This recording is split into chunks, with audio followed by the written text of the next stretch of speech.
সরকারি কেনাকাটার e-GP system পরিচালনায় একক কোম্পানির রাজত্ব। সিঙ্গেল সোর্সিংয়ে কাজ পেয়েছে দোহাটেক। নতুন প্রকল্পেও গোপনে প্রস্তাব।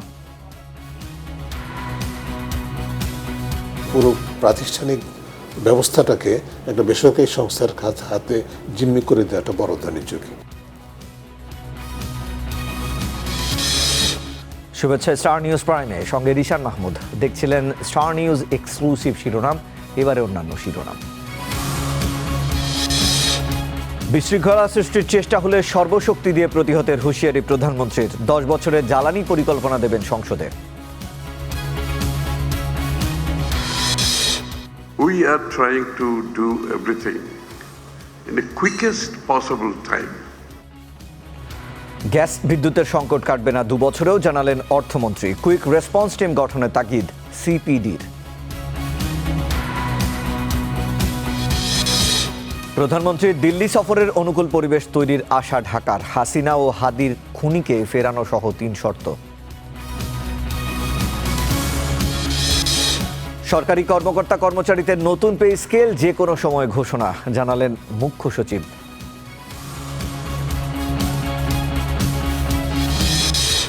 মাদক নিয়ে বিরোধেই পুরান ঢাকায় কিশোর খুন। মোহাম্মদপুরে অ্যালেক্স ইমুনকে কুপিয়ে হত্যায় শাহরুখ সহ গ্রেফতার 3।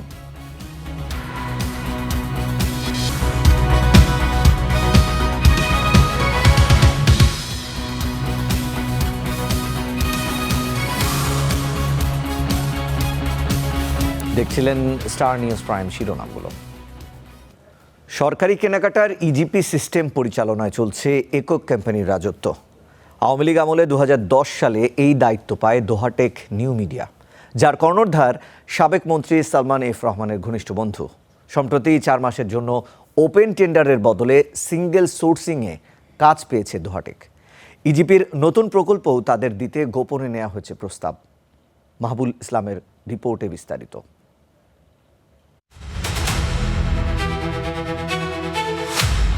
আওয়ামী লীগের পর অন্তর্বর্তী সরকার। দুর্দ্বন্দ্ব প্রতাপে রাজত্ব একটি কোম্পানির, নাম দোহাটেক নিউ মিডিয়া। আমার নাজমুল ভাইয়ের সঙ্গে কথা হচ্ছে, যিনি যাতে বসে প্ল্যানিংয়ে। সরকারি কেনাকাটার জন্য 2010 সালে চালু হয় electronics government procurement system e-GP. এতে সরকারের কোনো মন্ত্রণালয়ের যা কেনা প্রয়োজন সেটি উল্লেখ করে অনলাইনে টেন্ডার আহ্বান করে। ঠিকাদার প্রতিষ্ঠান সেখানে বিডিং করে কাজ নেয়। 2010 সালেই ইজিপি প্রকল্পের পুরো অনলাইন সিস্টেম পরিচালনার কাজ পায় দোহাটেক নিউ মিডিয়া। এরপর বিকল্প না থাকার কথা বলে আইনের উপধারায় বর্ণিত বিশেষ পরিস্থিতির দোহাই দিয়ে বারবারই ইজিপির দায়িত্ব দেওয়া হয়েছে দোহাটেক নিউ মিডিয়াকে। অনুসন্ধানে জানা যায়, কোম্পানিটির কর্ণধার ও চেয়ারম্যান সাবেক মন্ত্রী সালমান এফ রহমানের ঘনিষ্ঠ বন্ধু AKM শামসুদ্দোহা।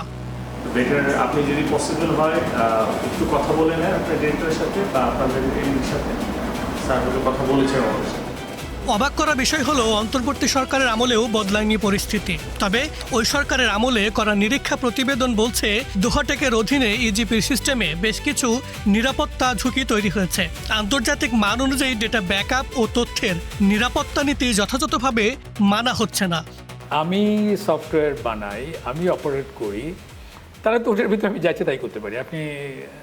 আপনি দেখতেও পাবেন না, বুঝতেও পারবেন না। এবং এটা যেহেতু অডিট করার যে ট্রেলগুলো থাকে, সেই ট্রেলও তো আমি মুছে দিব। আপনি তো আর টেরই পাবেন না আমি কী করছি। যেহেতু ওনারা নিজেরা অপারেট করছে, ওনারা চাইলে এইটাকেও বাইপাস করতে পারে। মানে ব্যাকআপ থাকলেও, ব্যাকআপ তো আমি ম্যানিপুলেট করেও আবার ব্যাকআপ নিতে পারি, যেহেতু ফুল কন্ট্রোল আমার কাছে আছে। সো ব্যাকআপ নিলেই যে কোনো ধরনের ম্যানিপুলেশনের বন্ধ হবে, এটা নট নেসেসারি। যেহেতু ফুল কন্ট্রোল আমার কাছে আছে, ব্যাকআপ নেওয়ার আগেও আমি সব ঠিকঠাক করে আবার ব্যাকআপ নেব। বিএনপি সরকারও ওপেন টেন্ডারে না গিয়ে সিঙ্গেল সোর্স পদ্ধতিতে আবারও ইজিপি পরিচালনা ও রক্ষণাবেক্ষণের দায়িত্ব দিয়েছে দোহাটেককেই। এখানেই শেষ নয়, এই ব্যবস্থা পাকাপাকি করতে নতুন প্রকল্পের অধীনে দোহাটেককে কাজ দিতে চেষ্টা করছে একটি পক্ষ। গোপনে কোম্পানিটির কাছে চাওয়া হয়েছে প্রস্তাব, যা গত 9 জুলাই জমাও দিয়েছে তারা। এসব বিষয়ে জানতে ঢাকার পল্টনে দোহাটেকের অফিসে যান স্টার নিউজের প্রতিবেদক। বক্তব্য না দিয়ে উল্টো সংবাদ সংগ্রহ না করতে প্রভাবশালী এক সংসদ সদস্যকে দিয়ে চাপ দেয়া হয়। আমি চট্টগ্রাম 7 আসনের এমপি হুমাম কাদের চৌধুরী, সালাউদ্দিন কাদের চৌধুরী সাহেবের ছেলে। আচ্ছা আচ্ছা, জি। কেমন আছেন আপনি? এই তো আছে আলহামদুলিল্লাহ ভাই। মাহবুব সাহেব, আপনাদের কোনো টিম বোধহয় দোহা থেকে গিয়েছে, জানতে পারি কেন? দোহা থেকে আমি নিজে এসেছি। হ্যাঁ, কেন এসছেন? আমি মূলত হচ্ছে একটা নিউজের বিষয়ে তাদের সঙ্গে কথা বলতে এসেছি।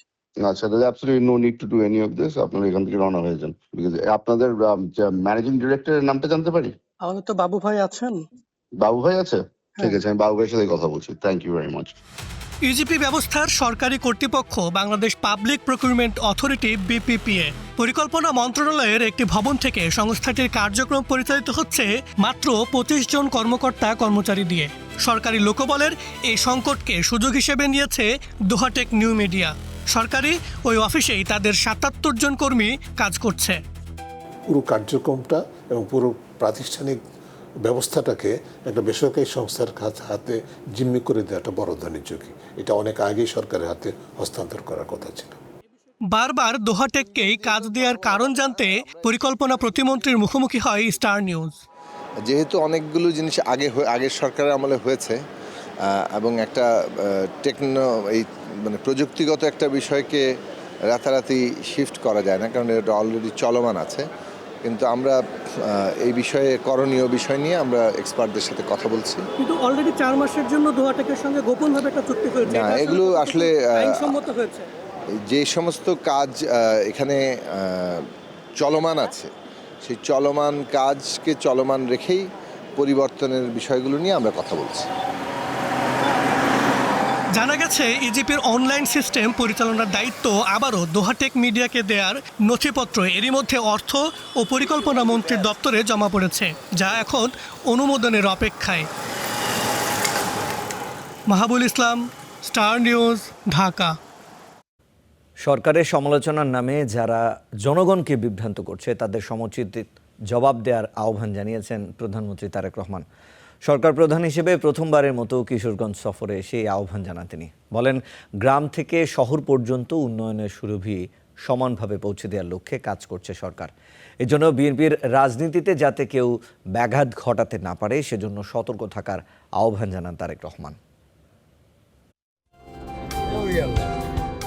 এ অপেক্ষা শুধু একটি গাড়ি বহরের জন্য নয়, কিশোরগঞ্জবাসীর এ অপেক্ষা একজন প্রধানমন্ত্রীকে প্রথমবারের মতো নিজের মাটিতে কাছ থেকে দেখার। মাছ, কৃষি আর হাওর, যে তিনটি শব্দ কিশোরগঞ্জের মানুষের জীবনযাত্রার সঙ্গে ওতপ্রোতভাবে জড়িয়ে প্রধানমন্ত্রীর সফরের কর্মসূচিতেও ছিল তারই প্রতিচ্ছবি। সরকার যখন 180 দিনের দ্বারপ্রান্তে, তখন প্রতিশ্রুতির বিপরীতে জনগণের প্রাপ্তির সমীকরণ নিয়ে কিশোরগঞ্জের পুরাতন স্টেডিয়ামে জনতার সামনে প্রধানমন্ত্রী তারেক রহমান। আমরা বিএনপি বিশ্বাস করি যে আমরা যদি দেশকে উন্নতি করতে চাই, দেশের প্রত্যেকটি নাগরিককে যদি আমরা আত্মনির্ভরশীল হিসেবে গড়ে তুলতে না পারি, দেশের প্রত্যেকটি নাগরিককে যদি অর্থনৈতিকভাবে আমরা আত্মনির্ভরশীল করে গড়ে তুলতে না পারি, তাহলে কখনোই আমরা দেশকে গড়ে তুলতে পারবো না। যারা সরকারের সমালোচনার নামে জনগণকে বিভ্রান্ত করছে তাদেরকে সমুচিত জবাব দেওয়ার আহ্বান জানান তিনি। দেশকে আমাদের স্থিতিশীল রাখতে হবে। কোনো বিভ্রান্তকারীর কথায় বিভ্রান্ত হলে চলবে না। বিভ্রান্তকারীরা যদি বিভ্রান্ত করতে আসে অতীতের মতন, তাদেরকে সমুচিত জবাব দিতে হবে যে তোমাদের অতীত আমরা দেখেছি, তোমাদের অতীত আমরা জানি, তোমরা অতীতে কি করেছো, কাজে তোমাদের কথাই আমরা কান দিব না। পরে তিনি ফ্যামিলি কার্ড বিতরণ, দুস্থ ও অসহায়দের অনুদান এবং ধর্মীয় উপাসনালয়ের ব্যক্তিদের ভাতা প্রদান কার্যক্রমে অংশ নেন। রাজনৈতিক মঞ্চে বক্তব্য থাকে নানা প্রতিশ্রুতি, কিন্তু মানুষের ভালোবাসা প্রকাশিত হয় কোনো শব্দ ছাড়াই, চোখে, অপেক্ষায় কিংবা এক নজর দেখার আকুলতায়। প্রধানমন্ত্রী তারেক রহমানের এই সফর ঘিরে কিশোরগঞ্জের পথে পথে তাই এই নিঃশব্দ ভাষাই আজ সবচেয়ে জোরালো হয়ে উঠেছে। হাওরের ঢেউ আর মানুষের উচ্ছ্বাস মিলে জানান দিচ্ছে তার এই সফর শুধু একটি রাষ্ট্রীয় আনুষ্ঠানিকতা নয়, বরং এটি পরিণত হয়েছে হাজারো মানুষের প্রত্যাশা আর ভালোবাসার এক মিলন মেলায়। হাওরের ঢেউয়ের মতোই যার কোনো শেষ নেই। দিনের প্রথম কর্মসূচি হিসেবে পাকুন্দিয়ার পুরাতন ব্রহ্মপুত্র নদে মাছের পোনা অবমুক্ত করেন প্রধানমন্ত্রী। এ সময় তিনি আহ্বান জানান রাজপথে যারা বিশৃঙ্খলা করে দেশের উন্নয়ন বাধাগ্রস্ত করতে চায় তাদের রুখে দেয়ার। আমাদেরকে সকলকে হাতে হাত রেখে কাজ শুরু করতে হবে। কোন সেই কাজ? রাষ্ট্র মেরামতের কাজ শুরু করতে হবে। দেশ পুনর্গঠনের কাজ আমাদেরকে করতে হবে। প্রিয় ভাই বোনেরা, কটিয়াদি কার্প হ্যাচারি কমপ্লেক্সও পরিদর্শন করেন সরকার প্রধান। এরপরই যোগ দেন আচমিতা জর্জ ইনস্টিটিউশন মাঠে। উদ্বোধন করেন জাতীয় মৎস্য পক্ষ 2026। মাছকে যদি আমরা বাঁচাতে চাই, আসুন একই সাথে আমাদেরকে আমাদের পরিবেশের প্রতিও খেয়াল রাখতে হবে, আমাদেরকে আমাদের পরিবেশকে রক্ষা করতে হবে। উন্নয়ন কর্মসূচির পাশাপাশি সবুজ বাংলাদেশ গড়ার প্রত্যয়ে ঐতিহাসিক শোলাকিয়া ঈদগাহ ময়দানে ছাত্রদলের বৃক্ষরোপণ কর্মসূচির উদ্বোধন করেন প্রধানমন্ত্রী তারেক রহমান। Zakaria Ahmed, Star News, Kishoreganj. বিদ্যুৎ ও গ্যাসের সংকট 6 মাস কিংবা 1 বছরে সমাধান সম্ভব নয়। এজন্য অপেক্ষা করতে হবে অন্তত 2 বছর। ব্যবসায়ীদের সঙ্গে আয়োজিত এক অনুষ্ঠানে এই কথা জানান অর্থমন্ত্রী। বলেন, অর্থনীতিকে সচল রাখতে জ্বালানি সরবরাহ নিশ্চিত করার পাশাপাশি ব্যাংকিং খাতের সংকট কাটানো এবং উচ্চ সুদের ঋণের বিকল্প খুঁজতে হবে। বিনিয়োগকারীদের আস্থা তৈরি, নীতি সংস্কার থেকে কার্যকর বাস্তবায়ন শীর্ষক আমেরিকান চেম্বারের আলোচনায় উঠে আসে বাংলাদেশের অর্থনীতির বর্তমান চ্যালেঞ্জগুলো। বিশেষ করে ব্যবসার পরিবেশ, জ্বালানি সংকট, ব্যাংকিং খাতের দুর্বলতা এবং বিনিয়োগের স্থবিরতা নিয়ে উদ্বেগ জানান বক্তারা।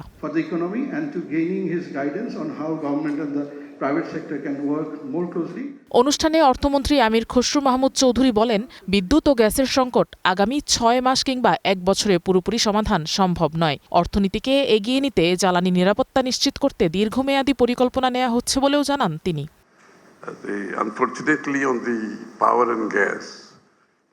দুর্ভাগ্যবশত বিদ্যুৎ আর গ্যাস শিল্পে কোনো সমস্যার সমাধান 6 মাস বা 1 বছরে হবে না, অন্তত 2 বছর সময় লাগবে। গ্যাস আর বিদ্যুৎ ছাড়া অর্থনীতি সামনে এগিয়ে যেতে পারে না। আমরা খুব দ্রুত সমস্যা সমাধানের চেষ্টা করছি।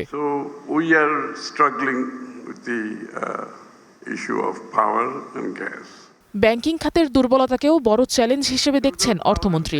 ব্যাংকগুলোকে পুনর্মূলধনীকরণে সরকারি সহায়তার পাশাপাশি বিদেশি বিনিয়োগ ও বিকল্প অর্থায়নের সুযোগ সরকার কাজে লাগাতে চায় বলে জানান তিনি।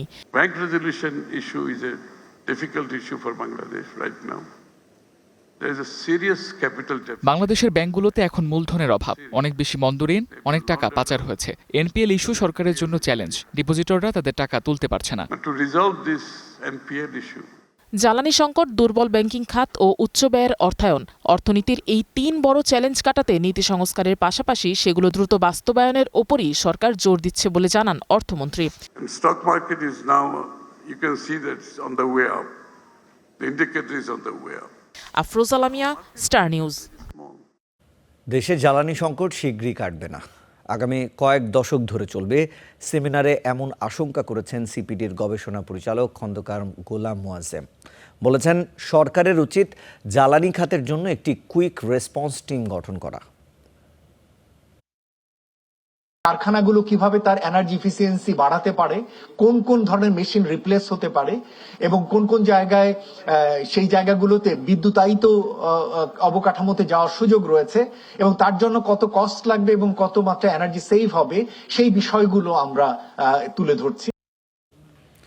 গ্যাসের চাপ কিছুটা বেড়েছে রাজধানীর সিএনজি ফিলিং স্টেশনগুলোতে, তবে চাহিদার তুলনায় এখনও পর্যাপ্ত গ্যাস মিলছে না। এতে ক্ষুব্ধ যানবাহনের চালকরা জানালেন, প্রায় 1 মাস আয় রোজগার কম সিএনজি চালিত 3 হুইলার ও উবার চালকদের। এছাড়া ভোগান্তিতে রয়েছে জরুরি সেবার গাড়িও। প্রায় 20 দিন পর দিনের বেলায় খোলা পাওয়া গেল রাজধানীর পরিবাগের এই সিএনজি ফিলিং স্টেশন। 21 জুলাইয়ের পর থেকে শুধুমাত্র রাত 11টা থেকে ভোর পর্যন্ত গ্যাস মিলত এখানে। যদিও গ্যাস সরবরাহ কিছুটা বেড়েছে, তবে পরিস্থিতির আশানুরূপ উন্নতি হয়নি বলছেন সিএনজি স্টেশনের কর্মীরা। কোনো উন্নত নাই, এটা বোয়া। 140, 150, 140, 150, 120 এরকম। জি জি, দিনে বলতে আছে 15 দিন। হ্যাঁ। এদিকে সমস্যার পূর্ণ সমাধান না হওয়ায় দীর্ঘ লাইনের ভোগান্তি থেকে মুক্তি পাচ্ছেন না সিএনজি চালিত 3 হুইলার, ব্যক্তিগত গাড়ি, উবার ও ভাড়ায় চালিত গাড়ি, এমনকি লাশবাহী ফ্রিজার ও অ্যাম্বুলেন্সও। তাই ক্ষোভ বাড়ছে যানবাহন চালকদের। আমরা মরা সরকার আছে, ফ্যামিলি কাটলে নদী খরণ লয়। সরকার কি গ্যাসের চিন্তা আছে? সরকার কি রাষ্ট্রের চিন্তা আছে? রুগী নিতে অনেক সমস্যা হয়, রুগী আল্লাহ চিল্লাচিল্লি করে। আজকে 2 দিন ধরে গ্যাস পাচ্ছি না, টিপ মারতে পারছি না।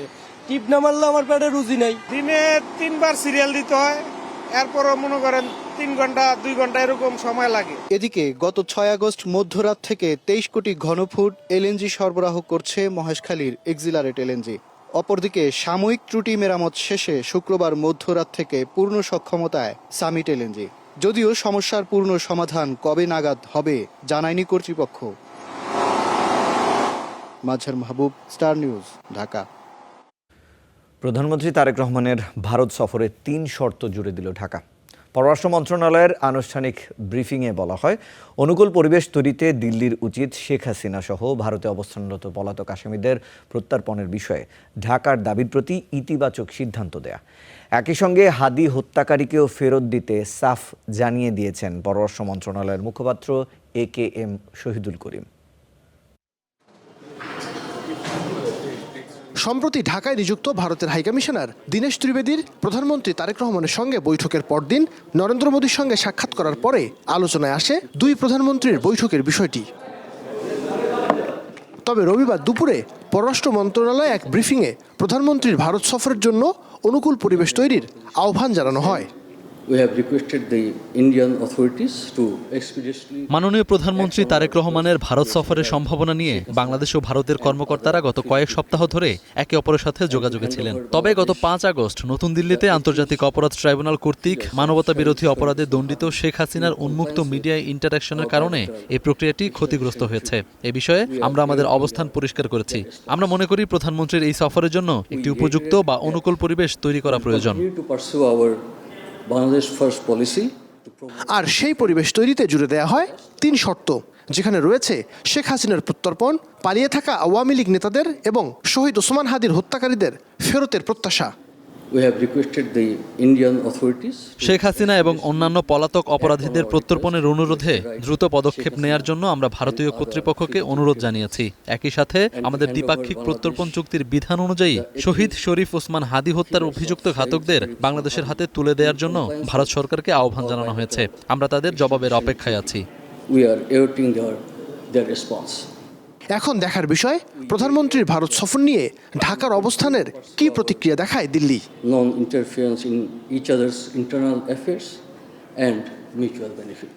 নাইম আবির, স্টার নিউজ, ঢাকা। বেগম খালেদা জিয়ার দেয়া প্রতিশ্রুতি বজায় রেখে অনার্স পর্যন্ত নারীদের বিনামূল্যে পড়ালেখার সুযোগ দেওয়া হবে বলে জানিয়েছেন প্রধানমন্ত্রীর রাজনৈতিক উপদেষ্টা রুহুল কবির রিজভী। বিকেলে সুপ্রিম কোর্ট অডিটোরিয়ামে বেগম খালেদা জিয়ার জন্মদিন উপলক্ষে জাতীয়তাবাদী আইনজীবী ফোরামের আলোচনা অনুষ্ঠানে এ মন্তব্য করেন তিনি। বলেন, মৃত্যুর দিন পর্যন্ত দেশ ও জনগণের অভিভাবকের দায়িত্ব পালন করে গেছেন বেগম খালেদা জিয়া। দেশের বিচার বিভাগের ওপরে বিশ্বাস রেখেছিলেন তিনি। তার মর্যাদা দেয়নি ফ্যাসিস্ট শাসক।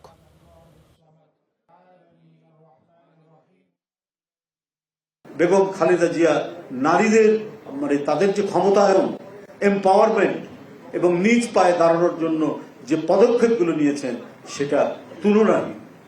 ইন্টারমিডিয়েট পর্যন্ত তিনি ফ্রি এডুকেশন করলেন নারীদের জন্য এবং কথা দিয়েছিলেন যে এরপরে যদি আমরা ক্ষমতায় আসি তাহলে আমি এটা বিয়ে পর্যন্ত করব। তার জ্যেষ্ঠ পুত্র আজকে দেশের প্রধানমন্ত্রী, তিনি ঘোষণা করেছেন অনার্স পর্যন্ত মেয়েদের, ছাত্রীদের বিনা বেতনে তারা পড়তে পারে। চলমান জ্বালানি সংকট মোকাবেলায় 4 দফা প্রস্তাব দিয়েছে বাংলাদেশ জামায়াতে ইসলামী। বাস্তবায়নের অগ্রগতি 90 দিনের মধ্যে জাতির সামনে তুলে ধরার আহ্বানও জানায় দলটি। রোববার সন্ধ্যায় মগবাজারে দলীয় কার্যালয়ে চলমান জ্বালানি সংকট নিয়ে সংবাদ সম্মেলনে এসব কথা বলেন দলের সেক্রেটারি জেনারেল মিয়া গোলাম পরওয়ার।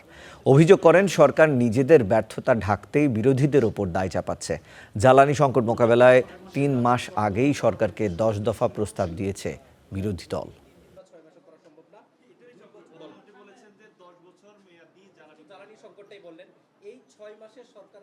একটি নির্দিষ্ট মুহূর্তে একটি জায়গায় ফ্যান চলছিল কি চলছিল না, এটি দেশের গ্যাস ও বিদ্যুৎ পরিস্থিতি মূল্যায়নের কোনো মানদণ্ড হতে পারে না। হারিকেন একটি রাজনৈতিক প্রতিবাদের প্রতীক হতে পারে, তার জবাব হওয়া উচিত তথ্য দিয়ে জ্বালানি সংকট মোকাবেলায় জাতীয় সংসদে গঠিত বিশেষ কমিটিতে বিরোধী দলের সদস্যরা 21শে মে 2026 তারিখেই লিখিতভাবে 10 দফা সুপারিশ জমা দিয়েছিলেন। সরকারি ও বিরোধী দলের 5 জন করে সদস্য নিয়ে ওই বিশেষ কমিটি গঠন করা হয়েছিল। 7 জুন সেই প্রতিবেদন জাতীয় সংসদে উপস্থাপিত হয়েছিল। কমিটির নিজস্ব 12 দফার পাশাপাশি বিরোধী দলের 10 দফা সুপারিশও প্রতিবেদনের সঙ্গে অন্তর্ভুক্ত ছিল। নতুন পে স্কেল চূড়ান্ত পর্যায়ে যে কোনো সময় ঘোষণা হতে পারে বলে জানিয়েছেন প্রধানমন্ত্রীর মুখ্য সচিব ABM আব্দুস সাত্তার। দুপুরে সচিবালয়ে তিনি বলেন, গত 11 বছর পে স্কেল না হয় 18 লাখ সরকারি কর্মকর্তা কর্মচারী মুদ্রাস্ফীতির চাপে আছেন। জনগণের জন্য কষ্টকর হলেও তাদের জীবনযাত্রার মান সমন্বয় করতে হবে। মধ্যপ্রাচ্য যুদ্ধে টালমাটাল বিশ্ব অর্থনীতি, এর প্রভাব পড়েছে দেশেও। জ্বালানি সংকটে বেড়েছে নিত্যপণ্যের দাম। তবে প্রায় এক যুগেও বেতন বাড়েনি 18 লাখ সরকারি কর্মকর্তা কর্মচারীর। অন্তর্বর্তী সরকারের সময় নতুন পে স্কেল কমিশন গঠন হলেও কমিশনের সুপারিশ বাস্তবায়ন করা যায়নি। অবশেষে প্রধানমন্ত্রীর মুখ্য সচিব জানালেন, নতুন পে স্কেলের ঘোষণা আসছে শিগগিরই। পে স্কেল তো বিবেচনাধীন আছে এবং গভর্নমেন্টের কমিটমেন্ট আছে, এটা আমরা বাস্তবায়ন করব এবং এটা চূড়ান্ত পর্যায়ে আছে, যে কোনো মুহূর্তে পে স্কেল ঘোষণা হতে পারে। এছাড়া অর্থনীতি পুনরুদ্ধার সরকারের প্রধান চ্যালেঞ্জ উল্লেখ করে তিনি বলেন, কর্মসংস্থান সৃষ্টি ও উৎপাদনশীলতা বাড়ানোর পরিকল্পনা তৈরি হচ্ছে। আমাদের চ্যালেঞ্জ, মেইন চ্যালেঞ্জ হচ্ছে অর্থনীতি। ব্যাংক লুটপাট হয়েছে, লক্ষ লক্ষ কোটি টাকা পাচার করা হয়েছে এবং আমরা বেসরকারি খাতকে ব্যাংক থেকে সাপোর্ট দিতে পারছি না। সব কিছুর জন্যই দায়ী হলো বিগত সরকার, এখন সেই জায়গা থেকে বেরিয়ে আসতে একটু সময় দিতে হবে। মধ্যপ্রাচ্যের যুদ্ধ ও বিগত সরকার বিকল্প ব্যবস্থা না নেয়ায় জ্বালানি সংকট হয়েছে জানিয়ে তিনি আরও জানান, রাশিয়া, ফিলিপাইন, ইন্দোনেশিয়া ও চীন থেকে বিকল্প সাপ্লাই চেইন তৈরির চেষ্টা চলছে। আমরা বহুমুখী যে সাপ্লাই চেইন আমরা সৃষ্টি করছি। Nafia Farsana, Star News. দেখছেন স্টার নিউজ প্রাইম, ফিরছি একটু পর। দেখছেন স্টার নিউজ প্রাইম। রাষ্ট্রপতি নির্বাচনে মির্জা ফখরুল ইসলাম আলমগীর ও অলি আহমেদের মনোনয়নপত্র বৈধ ঘোষণা করেছে নির্বাচন কমিশন। রবিবার মনোনয়নপত্র যাচাই বাছাই শেষে এই বৈধতার ঘোষণা দেন প্রধান নির্বাচনী কর্তা ও CEC AMM নাসির উদ্দিন। এ সময় 11 দলীয় জোট জানায়, রাষ্ট্রপতি নির্বাচনে সংবিধানের 70 অনুচ্ছেদ এমপিদের স্বাধীন ভোটাধিকার প্রয়োগের অন্তরায়। প্রচলিত সংবিধান অনুযায়ী চলার কথা বলছে বিএনপি। রোববার সকালে প্রধান নির্বাচন কমিশনার ও নির্বাচনী কর্তা AMM নাসির উদ্দিন রাষ্ট্রপতি নির্বাচনে মনোনয়নপত্র যাচাই বাছাই করেন। বেলা 11টার দিকে নির্বাচন ভবনে CECর সভাকক্ষে মনোনয়নপত্র যাচাই বাছাই করা হয়। এ সময় 11 দলীয় ঐক্যের নেতারাও উপস্থিত ছিলেন। অলি আহমদের নামে 2টি মনোনয়নপত্র জমা দেওয়া হয়েছিল। নিয়ম অনুযায়ী এর একটি মনোনয়নপত্র বৈধ ঘোষণা করায় আরেকটি স্বয়ংক্রিয়ভাবে বাতিল হয়ে যায়। সংবিধানের 70 অনুচ্ছেদ থাকার কারণে সংসদ সদস্যগণ স্বাধীনভাবে ভোট দিতে পারবে না। আমরা মনে করি এটা স্বাধীন ভোটাধিকারের পথে একটি বড় ধরনের অন্তরায়। রাষ্ট্রপতি নির্বাচনে বিএনপি প্রার্থী মির্জা ফখরুল ইসলাম আলমগীরের মনোনয়নপত্র বৈধ ঘোষণা করেছে কমিশন। রোববার দুপুর 12:15টার দিকে নির্বাচন ভবনে যাচাই বাছাই শেষে বৈধ ঘোষণা করা হয়। পরে গয়েশ্বর চন্দ্র রায় বলেন, 70 অনুচ্ছেদ সংশোধনের বিষয়ে সংসদে পরে আলোচনা হতে পারে, রাষ্ট্রপতি নির্বাচনের পূর্বে নয়। বড় বাধা কি বাধা না, আমার প্রচলিত সংবিধান অনুযায়ী আমাকে পথ চলতে হবে। সেই সংবিধানে আমার যেখানে বাধা আছে সেই বাধা অতিক্রম করার জন্য আমাকে সংসদ থেকে সংশোধন করতে হবে, এর বাইরে না, রাস্তাঘাটে বলে লাভ নেই। ইসি ঘোষিত তফসিল অনুযায়ী রাষ্ট্রপতি নির্বাচনে মনোনয়নপত্র প্রত্যাহারের শেষ দিন 18 আগস্ট। অলিয়া আহমেদ বিক্রম স্যারের জন্য মনোনয়নপত্র সকালে বাছাই করা হয়েছে, প্রথমটাই বাছাই করে যথার্থতা পাওয়া গেছে, কাজে সেটাই আপনার গৃহীত হয়েছে। আর পরবর্তীতে মির্জা ফখরুল ইসলাম আলমগীর স্যারের যেটা মনোনয়নপত্র সেটাও যথার্থ পাওয়া গেছে এবং তাহলে এখন দুইটাই মনোনয়নপত্র ভ্যালিড। জাতীয় সংসদে রাষ্ট্রপতি নির্বাচনের ভোট হবে 20 আগস্ট, যেখানে ভোটার হিসেবে থাকবে 349 জন সংসদ সদস্য। Mahmudul Hasan, Star News, Dhaka. হেপাটাইটিসে বিশ্বে প্রতি 30 সেকেন্ডে প্রাণ হারাচ্ছেন অন্তত একজন। বাংলাদেশে চিকিৎসা করাতে গিয়ে কারো কারো বিক্রি করতে হচ্ছে ভিটেমাটি, কোনো পরিবার হয়ে গেছে একেবারেই নিঃস্ব। বিশেষজ্ঞরা বলছেন আগে ভাগে রোগ নির্ণয় না করা গেলে খরচ হতে পারে কোটি টাকাও। আব্দুল আলিমের ক্যামেরায় হাবিবুর রহমান অভির ধারাবাহিক প্রতিবেদনের আজ দেখুন দ্বিতীয় পর্ব।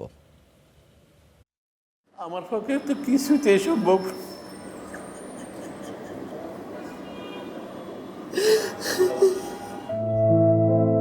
হয়তো নিঃশব্দে, কিন্তু ভেতরে তোলপাড়। একজন বাবা কাঁদছেন সন্তানকে জড়িয়ে।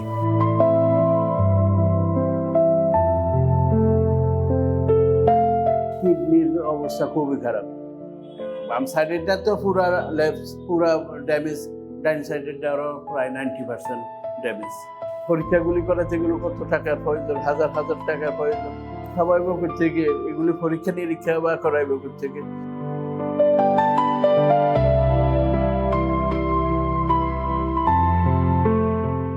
এই অসহায় কান্না যেন সন্তানকে হারিয়ে ফেলবার ভয়। এখন জমিও নেই, জমাও শেষ, অথচ সামলাতে হচ্ছে জন্মের পর থেকে ধরা পড়া সন্তানের রোগের চিকিৎসা ভার। সন্তানের নাম শাহাবুদ্দিন, বয়স মাত্র 21, অথচ এই বয়সেই একেবারে ড্যামেজ হয়ে গেছে তার দুটো কিডনি। নতুন করে রোগ আবার বাসা বেঁধেছে লিভারে। ডায়ালিসিস করতে করতে আমার হেপাটাইটিস সি ভাইরাস পজিটিভ হয়ে গেছে, যার কারণে এখন লিভারের সমস্যা হওয়ার কারণে শরীর দুর্বল থাকে, সবসময় খাবার হজম হয় না। খরচের এই অভিশাপ শুধু শাহাবুদ্দিনের কিংবা একজন বাবার একার গল্প নয়, দেশের লাখ লাখ পরিবারের প্রতিচ্ছবি, যেখানে শুধু রোগের সাথে লড়তে হয় না, সামিল হতে হয় রোগ সারানোর যুদ্ধেও। এসব রোগীদের সিটি স্ক্যান, এমআরআই, রক্ত পরীক্ষা, কেমোথেরাপি কিংবা দামি ওষুধ, সবকিছুর সঙ্গে পাল্লা দিয়ে বাড়তে থাকে খরচ, যা প্রতি মাসে ছাড়িয়ে যায় লাখ টাকাও। কেউ আবার মাঝপথেই থেমে যান, কারণ চিকিৎসাটা বেশ ব্যয়বহুল। যাদের কিডনি নষ্ট হয়ে যায় ইনিশিয়ালি কিন্তু বুঝাই যায় না টেস্ট ছাড়া। লিভারের ক্ষেত্রে এরকম, লিভার ইনিশিয়ালি ট্রাই করে কম্পেনসেট করতে, যখনই সে ফেল হয় হঠাৎ আসে অ্যাডভান্স স্টেজে, আমাদের করার কিছু থাকে না। কস্টটা নির্ভর করে সার্জারির অ্যামাউন্টটা কেমন হতে পারে, কস্টটা সেটা এমন হতে পারে 1 লাখ, 2 লাখ, অনেক সময় 3 লাখও হতে পারে, ডিপেন্ড করে আসলে। বিশেষজ্ঞদের মতে বাংলাদেশে অধিকাংশ রোগী লিভার ক্যান্সার নিয়ে হাসপাতালে আসেন অনেক দেরিতে, ফলে অস্ত্রোপচারের সুযোগ কমে যায়, বাড়ে ব্যয়বহুল ওষুধ, মুখোমুখি হতে হয় জটিল চিকিৎসার। আপনাদের সবচেয়ে বড় কথা, মিডিয়া যদি এটা প্রচার করে যে মাকে টেস্ট করুন, সন্তান জন্মদানে সক্ষম প্রায় 15 থেকে 18 লাখ মা আছেন যাদের বয়স 15 থেকে 49, এরা কিন্তু ভাইরাস বহন করছে, ফলে এদের বাচ্চারা ভ্যাকসিন দেওয়া হলেও পজিটিভ হতে পারে। রোগীদের এই ভয়াবহ যন্ত্রণার কথা কি জানে কর্তৃপক্ষ? তারাই তো স্যার রাষ্ট্রের মালিক, নো ডাউট। দাবি করেন সাধ্যের সবটুকু দিয়ে চেষ্টা করে যাচ্ছেন তিনি। আমরা যেসব আজকে মিটিং করেছি, আমরা যেসব স্কিম নিয়েছি, I hope under the leadership of HPM আমরা 5 ইয়ার্সে we can bring a change in the health sector. উঠে আসে খোলামেলা আলাপে সিন্ডিকেট প্রসঙ্গ। কালকে চাকরি খেয়ে আসছি, সিন্ডিকেট রাখবো না, ইনশাল্লাহ সিন্ডিকেট থাকবে না, বাট টাইম লাগবে। লিভারের সবচেয়ে গুরুত্বপূর্ণ কাজ হলো শরীরকে পরিশোধন করা। ঠিক যেভাবে কল্যাণ রাষ্ট্রের স্বাস্থ্য বিভাগ তার নাগরিকদের জন্য কাজ করে, সুরক্ষা দেয়। চিকিৎসা বিশেষজ্ঞরা বলছেন বাংলাদেশে যতদিন না পর্যন্ত আন্তর্জাতিক মানের লিভার ট্রান্সপ্ল্যান্ট ইনস্টিটিউট তৈরি না হবে, ততদিন রোগী ও তার স্বজনদের এই ভয়াবহ দুর্ভোগ কখনোই কমবে না। Habibur Rahman Ofi, Star News, Dhaka. লাওসে বসবাসরত প্রবাসী বাংলাদেশিদের সংগঠন বাংলাদেশ কমিউনিটি ওয়েলফেয়ার কমিটির আয়োজনে সংবর্ধনা অনুষ্ঠানে প্রধান অতিথি হিসেবে উপস্থিত ছিলেন পররাষ্ট্র সচিব আসাদ আলম সিয়াম। রোববারে এই অনুষ্ঠানে লাওসে বসবাসরত বাংলাদেশিদের বিভিন্ন সমস্যা, সম্ভাবনা ও নিরাপদ এবং সুন্দর কর্মপরিবেশ নিয়ে আলোচনা হয়। এছাড়া প্রবাসীরা ব্যাংকিং, চিকিৎসা, কর্মসংস্থান, প্রশাসনিক সহযোগিতা সহ নাগরিক সুবিধার বিষয়ে বিভিন্ন দাবি ও মতামত তুলে ধরেন।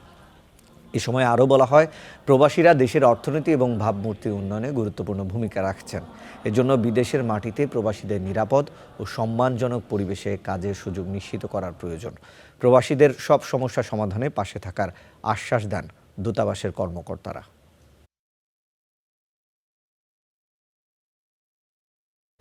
দেখছেন স্টার নিউজ প্রাইম, ফিরছে একটু পর।